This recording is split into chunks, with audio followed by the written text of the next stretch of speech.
Welcome to Blizzard Fire. We hope this video helps fire up your solution.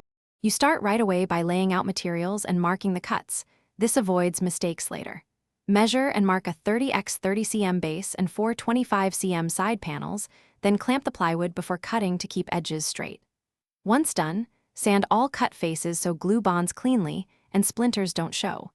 Make sure to label pieces so assembly is fast.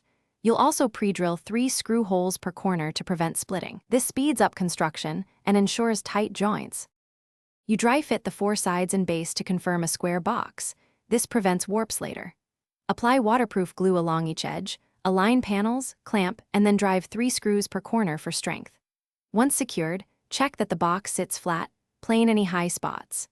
Now cut a 10x 10 cm lid slot or hinge top for easy access. Install 2 small hinges using pilot holes, and punch a few ventilation holes to reduce odor buildup. This combination keeps the bin functional and durable. You finish by sealing the interior with non-toxic varnish so moisture won't damage the wood. Allow 24 hours to fully cure before use. Once cured, fit a 10L reusable liner or install a thin inner frame to hold standard bags snugly. If the lid sticks, sand the hinge area lightly and tighten screws. If you notice leaks at seams, unclamp, add more waterproof glue, and rescrew. Make sure to test the bin with weight and a wet bag so you fix issues before everyday use.